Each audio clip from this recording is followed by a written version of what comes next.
నమస్తే రమ్మగారు. నమస్తే జయ. ఏదైనా ఒక సరదా కథ చెప్తారా? మంత్రగత్తె భూషాణం చెప్తా. ఓహ్! చాలా బాగుంది కదా. ఇంట్రెస్టింగ్. ఉమ్.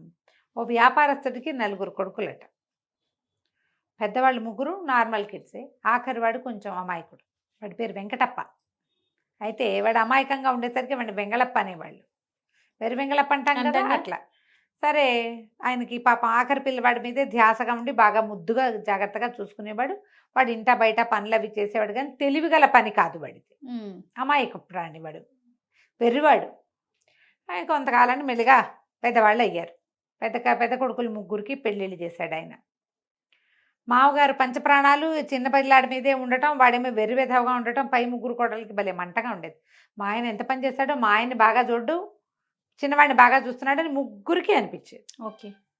అయితే ఆయన దాని తర్వాత పిల్లాడిని ఎవరు చూస్తారు, వీడిని బాగా చూసుకునే వాళ్ళు కావాలని ఓ పిల్లనిచ్చి పెళ్లి చేస్తే పెళ్ళాన్ని చూసుకుంటుంది అనుకుంటాడు. సంబంధాలు చూడబోయేసరికి అలా కోడళ్ళు ఏం పెద్దగా ససిపడినవారు. వాళ్ళకి మంటగా కూడా ఉంది. సరే, కొన్నాళ్ళకి మామగారు కాస్త మరణించాడు. ముసలాయన మరణించేసరికి వీళ్ళకి ఆస్తి స్వాస్తి ఉన్నాయి.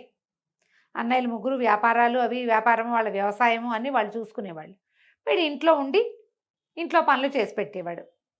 క్రమంగా ఈ వదినలకి వీడి పీడ విరగడి చేసుకోవాలి, అన్నయ్యలు కూడా వీడి పెళ్లి చేద్దామంటుండేవాళ్ళు.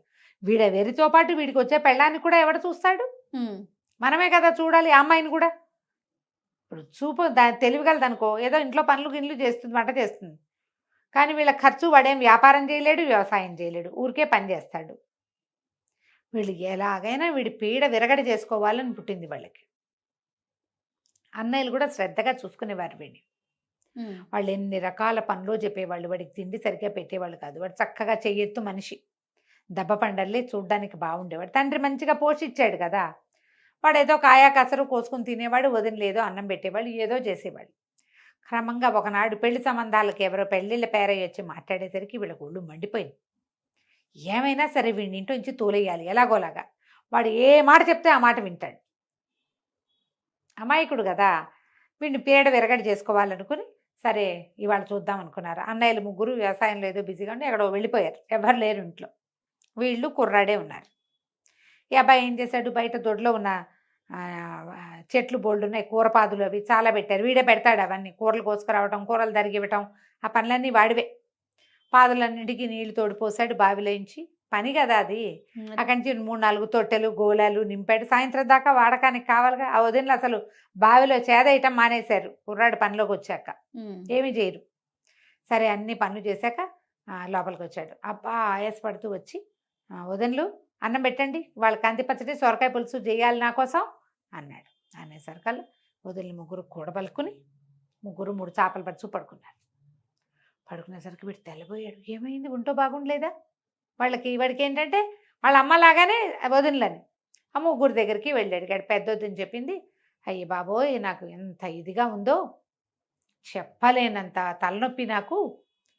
గోధుమ వన్న తాచు కూర తీసుకొచ్చి ఆ కూరని నిప్పుల మీద వేసి ఆ పొగ పీలిస్తే కానీ తలనొప్పి తగ్గదు. నా వల్ల కాదు నాయన, నేను ఏ పని చేయలేను, తలకాయ పగిలిపోతుందండి. తెల్లబోయాడు. గోధుమన్న తాచు ఎక్కడి నుంచి వస్తుందో తెలియలే. చిన్నోదిన దగ్గరికి వెళ్ళాడు. అన్నమండవా, నీకు ఓపిక లేదా, నీకేమైంది అన్నాడు. నా పొట్టలో పెద్ద పెట్టినట్టుంది, అసలు అన్నం అరగటలేదు, ఇవాళకి నా పని అయిపోయింది. పులిపాలల్లో వాము పొడి కలుపుకు తాగితే తగ్గుతుంది, అంతే. పులిపాలలో వాము పొడి అంటే ఏమిటి, అది ఎక్కడి నుంచి వస్తాయి? సరే, 3వ వదిన దగ్గరికి వెళ్ళాడు.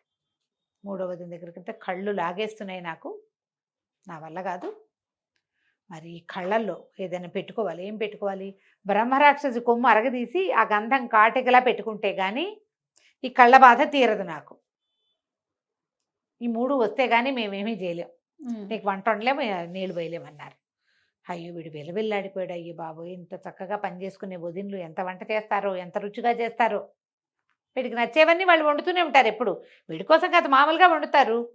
అయ్యో, వీళ్ళ బాధ ఎట్టాగైనా తీర్చాలని, సరే నేను అడవిలోకి వెళ్ళి ఈ 3 పట్టుకొస్తా, వైద్యం చేసుకున్నాక అప్పుడే వంట చేసుకుందాం మనం కలిసి. నేను పచ్చడి కావాలంటే నేను నూరుతా, సొరకాయ కావాలంటే నేను తరుగుతా అని చెప్పి అడవిలోకి వెళ్ళాడు. వెళ్ళి సరే దొరికిన పుట్టల వల్ల చేయబెట్టి చూస్తున్నాడు, గోధుమ వన్న తాచు ఉందా లేదా అని. అక్కడి నుంచి గోధుమ వన్న తాచులు దొరకల. అక్కడి నుంచి పులి కావాలి, వాడికి పులిపాలు కావాలి కదా. ఈయన పులి ఎక్కడుందా అని వెతకడం మొదలెట్టాడు. వీళ్ళు అనుకున్నారు ఇంకేముంది, ఏ తాచుపాము కాటేస్తుంది ఆ! ఒకటి. ఒకవేళ తాచుపాము కాటేయలేదనుకో, పులి ఈయన పులి పాలు కావాలంటే ఎక్కడి నుంచి వస్తాయి, పులి ఈయన ఉండాలి. ఈయన పులి మనుషులను చూస్తే మీద పడి మింగేస్తుంది. ఈ 2 చోట్ల తప్పించుకున్నాడు అనుకో, బ్రహ్మరాక్షసు కొమ్ము అడిగాం. ఏ రాక్షసుడో పొట్టను పెట్టుకుంటాడు, ఇక వీడి ఇంటికి రాడు. వీడికి మనం ఏం చేయక్కర్లా, వీడి రేపొద్దున వీడి సంపాదన లేని వీడితోటి వీడి పెళ్ళాన్ని కూడా మనం పోషించాల్సిన పని లేదు. వాడు ఎక్కడ పోయాడో మా తెలియదు అంటాం అంతే అని వాళ్ళు అత్యంతంగా ఉన్నారు. వీడు ఆడవంతా వెతికాడు. బ్రహ్మరాక్షసి ఎక్కడున్నావు అని అడుగుతూ, అమాయకుడు కదా, ఈ పులి కోసం చూశాడు. పులి లేదు. మేకలు కాదు, లేళ్ళు, కుందేళ్ళు, ఒకటో ఆరో నక్కలు కనపడ్డాయి. ఇక వెతికి ఏం చేశాడు, ఇక అడవిలో అరవటం మొదలుపెట్టాడు. ఓ బ్రహ్మరాక్షసి ఎక్కడున్నావో కనబడు, ఓ పెద్ద పులి ఎక్కడున్నావో కనిపించు, మా వదిలికి ఒంట్లో బాగుండలేదు అని కేకలు పెడుతుంటే అక్కడ ఏమైంది, ఆ అడవిలో ఒక పెద్ద దిబ్బ లాంటిది ఒకటి ఉంది, చిన్న కొండ అనుకో. ఆ దిబ్బ మీద ఒక మంత్రాల మరిడెమ్మ ఒక ఆవిడ తన కూతురుతో పాటు అక్కడ ఉంటుంది. పైన ఒక పెద్ద పాక వేసుకుని బోల్డ్ అన్ని మాయమంత్రపు సామాన్లు ఉన్నాయి ఆ ఇంటి నిండా.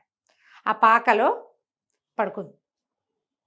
ఆవిడ ఊర్లో నుంచి బిజీగా ఉంటుంది అనమాట. ఆవిడకు ఒక స్వర్ణమంజరి అని ఒక కూతురు, మంత్రాలు మరిడమ్మకి. ఎవరో అరుస్తున్నారు ఈ రాత్రి వేళ, ఇంత భయం లేకుండా ఎవడ్రా అరుస్తున్నాడని ఈవిడ బయటకు వచ్చింది. బయటకు వస్తే చక్కగా పచ్చగా ఇంత ఎత్తునున్నాడు. వీడు కేకలు పెడుతుంటే అడిగింది, ఎవర్రా అల్లుడు నువ్వు, ఏమిటి భయం లేకుండా ఇంత దూరం వచ్చావు, ఎవరు నువ్వు, ఇందుకీ అర్ధరాత్రి వేళ అరుస్తున్నావు అంది. అనేసరికల్లా వీడు అల్లుడు అంటే అత్త అనాలి వాళ్ళని. నేనేనత్త వెంకటప్పని, మా వదిన వాళ్ళకి అస్సలు ఉంటో బాగుండలేదు, 3 వస్తువులు కావాలి, పొద్దున్న 10 గంటల నుంచి వెతుకుతున్నాను, దొరికితే బట్టు, ఎక్కడైనా ఓ గోధుమ వన్న తాచు, ఓ ఈనిన పులి, ఓ బ్రహ్మరాక్షసి ఉంటే చెప్పు.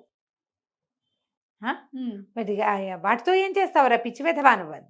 వాటితో ఏమైంది, గోధుమ వన్న తాచు కూర కావాలి మా పెద్దొదినకి, పులి పాలు కావాలి చిన్నదినికి, బ్రహ్మరాక్షసి కొమ్ము కావాలి 3వ వదినకి. ఆ వైద్యం చెబితే వాళ్ళు బతకరమ్మా, చాలా తలనొప్పితో బాధపడుతున్నారు, వంట తంట లేదు ఇంట్లో, మా అన్నయ్యలకు భోజనం ఎట్లా, నాకు ఆహారం ఎట్లా, మా ఇల్లు నడవద్దా, అందుకని వచ్చానంటే సరే ఏమేమి ప్రయత్నం చేసామంది. ఒక 6-7 పాములు పట్టుకున్నాను, గోధుమని తాచు దొరకలేదు, వాటిని వదిలేసా, వాటి కోసం వెతుకుతున్నానంటే ఈ మరిడమ్మంది ఊరిని అనేసి, అమ్మో నువ్వు ఎంత గట్టివాడివిరా, భయం లేదు, తెంపరి అంతే కదా, పుట్టు తెంపరి వాడికి భయం లేకపోవటమే తెంపరితనానికి ఇదేమిటి, భయం లేకపోవటం, భయం తెలియదు వాడికి. అక్కడి నుంచి అంతే, మన దగ్గరే ఉన్నాయిరా అనేసరికల్లా అని, సరే ఎప్పుడు అన్నం తిన్నావంది, ఎప్పుడో తిన్నాను, అందుకే ఆకలికే కేకలు పెడుతున్నాను, పొద్దున్న తిన్న చద్దన్నమే వేడన్నం తినలేదు అంటే, సరే కూర్చో అని లోపలికి వెళ్ళి ఏం చేసింది, 4 రొట్టెలు ఓ అంత కూర పట్టుకొచ్చి ఓ పళ్ళెంలో పెట్టి పట్టుకొచ్చింది. పెట్టి చక్కగా కూర్చుని తిని అన్నాడు, అబ్బా ఊరికోడి కంటే నాటుకోడే మంచి రుచెత్తా, కోడికూర ఎంత రుచిగా ఉంది, రొట్టెలతో మహాబాగుంది అన్నాడు. అనేసరికి అవి నవ్వింది, కోడికూర కాదురా పుట్టగొడుగుల కూర ఇది, నా కూతురు స్వర్ణమంజరి అతిలోక సౌందర్యవతి, వంట కూడా అద్వితీయంగా చేస్తుంది, అది వండింది పుట్టగొడుగుల కూరను కూడా కోడికూరలాగా అనిపింపజేస్తుంది. సరే నువ్వు ఇక్కడ పడుకో, తెల్లవారేసరికి నీకు కావాల్సినవి నేను ఇస్తా, పట్టుకెళ్తుగా నేను అప్పచెప్తాను నీకు అవన్నీ అని చెప్పి వీడిని ఆ బయటే ఒక మంచం వేసి పడుకోబెట్టి చుట్టూతా గిరిగీసి, గిరిలో ఇట్లా మంటలు వచ్చినాయి, వాడు ఉలికిపడ్డాడు, ఇంత మంట వస్తుంది అని. ఏం భయం లేదురా, బయట అడవిలో పడుకుంటే, అడవి కదా ఇది, జంతువులు వచ్చేస్తాయి, అందుకని జంతువులు రాకుండా ఇది అడ్డం పడుతుంది, పడుకోమని లోపలికి వెళ్ళింది. కూతురు లేదు, నిద్రపోతున్న కూతురు లేచిందమ్మా, ఎవరైనా నీ నేపాల మాంత్రికుడు వచ్చాడా, నేపాలం గురువు గారు, రాత్రిపూట గోల ఏమిటే పడుకోనివ్వకుండా, మళ్ళీ గురువుల్ని వాళ్ళని వెళ్ళి తెస్తావు, అసలే నువ్వు మంత్రాల మరిడివని నాకు పెళ్ళి అవ్వటం లేదు, ఈ గురువులను కూడా దించావంటే ఇక అసలు పెళ్ళి ఊసే ఉండదు నా బతుక్కి అనేసరికల్లా వాళ్ళ అమ్మంది, ఆ మరిడమ్మంది, పెళ్ళికి కొదవే, బంగారు లాంటి కుర్రాడు ఒకడున్నాడు, తలుపు తీసి చూడు వాడు బాగున్నాడో లేదో. తలుపు తీసుకుని వెళ్తే ఇంత పొడుగున మంచం పొడుగుతా నిద్రపోతున్నాడు వాడు, చూడ్డానికి చక్కగా ఉన్నాడు. సరే లోపలికి వెళ్ళి బాగున్నాడమ్మా అంటే, చక్కగా వాడిని పెళ్లి చేసుకుంటావా అంటే చేసుకుంటాను. వాడు అంత తెలివిగలవాడు కాదు, ఆ తెలివిగలవాడిని తను చేయగలదు, ఈ పిల్ల మహాపిచ్చ తెలివిగలది, తల్లి మంత్రాలు మరడం అవటంతో ఆ పిల్లకి పెళ్ళి అవటల్లా. సరే రేపు పొద్దున్నే మీ ఇద్దరికి పెళ్లి చేస్తాను అని చెప్పి తల్లి కూతురు పడుకుని నిద్రపోయారు. మర్నాడు పొద్దున్న లేచాడు, నా సామాన్లు ఏవి అన్నాడు. సామాన్లకి ఉందిలే అల్లుడు, మా అమ్మాయి చక్కగా వంట చేస్తుంది చూసావు కదా, మీ వదినలు సొరకాయ పులుసు అన్నావు, మా కూతురు అయితే పుట్టగొడుగుల కూరని కోడి కూరలాగా భ్రమింప చేసేలాగా వండుతుంది, దాన్ని పెళ్లి చేసుకుంటావా, నీకు కావాల్సిన వస్తువులు ఇస్తాను. వీడన్నాడు, నాకు కావాల్సిన వస్తువులతో పెళ్ళి ఏమిటి, ఏదైనా చేసుకుంటా, అదే కదా. మా వదినలు తలనొప్పులు తగ్గాలి అంతే అంటే సరేనని చక్కగా ఇద్దరికి పసుపు బట్టలు కట్టించి శుభ్రంగా పెళ్లి చేసేసింది అడవిలో. చేసేసాక ఒక భోషాణం చేతిలో పెట్టింది, ఇంతది పెట్టే, మీ వదిన ముగ్గురికి కావాల్సిన వస్తువులు ఇందులో ఉన్నాయి, చీర సార్లు వాళ్ళకి ఇవ్వాల్సిన ఉంటాయి కదా, మరి పెద్ద కోడళ్ళకి ఇవ్వాలిగా, అవన్నీ ఇందులోనే ఉన్నాయి, చూసుకోమని వాళ్ళనే అని చెప్పింది. వీడేం చేశాడు, ఆ అడవిలో ఎవరో పోతుంటే వాళ్ళ చేతి నెత్తికి భోషాణం ఎత్తించి పెళ్ళాన్ని వెంబడి పెట్టుకుని తీసుకుపోయాడు. తెల్లవారేసరికల్లా వదినలు ఇంకేముంది, మధ్యాహ్నం 11 గంటలు అయ్యేసరికి పెళ్లి కొడుకు పెళ్లి కూతురు వాకిట్లో బాకా బాజాతోటి కనిపించారు. తెల్లబోయినారు, చక్కగా ఉంది పిల్ల, పచ్చగా పసుపు మిసమిసలాడుతూ ఉంది, పచ్చగా పసుపు బట్టల్లో దండలతోటి, మొహం మీద బాసికాయలు అవి కడతారా, మెడలో కర్పూరపు దండలు అవి కనపడేసరికి వదినలు ముగ్గురు తెగ తిట్టిపోసారు. అవేవో వస్తువులు తెమ్మంటే పెళ్లి చేసుకొస్తావా, నీకున్న దాంతో పాటు దీన్ని కూడా మొయ్యాలా, దీన్ని మోయటానికి మా దగ్గర ఎక్కడవి డబ్బులు అని అరిచేసరికల్లా, కాదు కాదు బోళ్ళు కట్నం కానుక ఇచ్చింది మా అత్తగారు, అత్త ఇచ్చింది, తర్వాత ఏమో మీకు కావాల్సిన వస్తువులు కూడా ఇందులో ఉన్నాయి, ఈ భోషాణంలో ఉన్నాయని వెనకాల మనిషి పాటు మోసుకొచ్చాడుగా, ఆ భోషాణాన్ని గదిలో పెట్టించాడు. వాడికి ఏం చెప్పింది ఆవిడ, వాళ్ళని తెరిచి చూసుకోమను అంది. ఓహో, తూచా తప్పకుండా పాటిస్తాడు వీడు, తను చూద్దామనుకోవాలా, అవి వదనలకు చెందేవి నాకెందుకు, ఓహో అప్పచెప్పాడు. పెళ్ళాన్ని లోపల తీసుకుపోయాడు. పెద్దదన గారు వచ్చింది, తలుపు తీయగానే బుస్సుమంటూ ఇంత పెద్ద గోధుమనే తాత వచ్చింది లోపల నుంచి బయటికి, హడిలిపోయింది. అమ్మ బాబోయ్ ఇంకేమైనా ఉందా అని తలుపేసి, ఉండండి రా హారతిస్తాను, అప్పుడే ఇంట్లోకి వచ్చేసారు అని గుమ్మంలో నిలబెట్టి హారతి ఇవ్వటం మొదలెట్టి, రెండో కోళ్ళు అయ్య బాబోయ్ దీనికి ఏదో మండ్లు మాణిక్యాలు దొరికేసినాయి, అందుకే హారతిస్తుంది, మనం చూద్దామని పరిగెత్తుకుంటూ రెండో కోడలు వచ్చి తలుపు తీస్తాయి, అందులోంచి అప్పుడే ఇది ఇట్లా మొహం వేళ్లాడిపోతున్నావు, పెద్ద పూలు ఒకటి దూకపోయింది మీద. అమ్మో, అయ్య బాబోయ్ ఎందుకు వేసేసి లోపలికి వెళ్ళి అక్షంతలు పుచ్చుకొచ్చింది మరిది మీద వేయటానికి. మూడో కోడలు వెళ్ళింది లోపలికి, మూడో కోడలు వెళ్ళి తలుపు తీసేసరికల్లా ఏముంది, అందులోంచి పెద్ద ఒంటి కొమ్మున బ్రహ్మరాక్షసుడు ఒకడు మీద పడిపోయాడు. ఆ పెట్టి శాశ్వతంగా వీళ్ళ నట్టింట్లో ఉండిపోయింది. ఇప్పుడు ఏం చేస్తారు, వాడిని ఏదైనా అంటే ఈ పెట్టిలో నుంచి ఏమొస్తాయో తెలియదు, నిశ్శబ్దంగా ఊరుకుని దిగదుడిచిపోసి హారతులు ఇచ్చి అక్షింతలేసి కొత్త పెళ్లి కూతురికి ఇంకో గది ఏర్పాటు చేసి లక్షణంగా లోపల తీసుకుపోయారు. ఇక అప్పటి నుంచి వెంగళప్పని వాళ్ళ ఆవిడ హ్యాండిల్ చేసుకుంది, చక్కగా ఇంట్లో వంట తంటా చేసేది. ఆ పిల్లకి అన్ని తెలివితేటలు ఉన్నాయి కాబట్టి వారిని వీరిని పిలిచి మా వాటా మాకు ఇస్తే మేము మా వ్యవసాయం మేము చేసుకుంటాము ఓహో అని చెప్పి వాటా కూడా పుచ్చుకుంది. వాడు అందంగా ఉన్నాడు, దానికి పెళ్ళే కాని పరిస్థితి దాంది.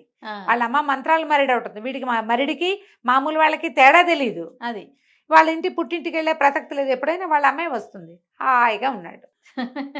అంటే మనుషులు చెయ్యొదిలేసిన అమాయక పిల్లలకి భగవంతుడు ఎక్కడో చోట చెయ్యి ఏర్పాటు చేస్తాడు, ఎక్కడో చోట. అంతే, వాడి తాలూకు మంచితనమే వాడి శ్రీరామ రక్ష. అంతే కదా కంచికి మనం ఇంటికి. నమస్తే. నమస్తే.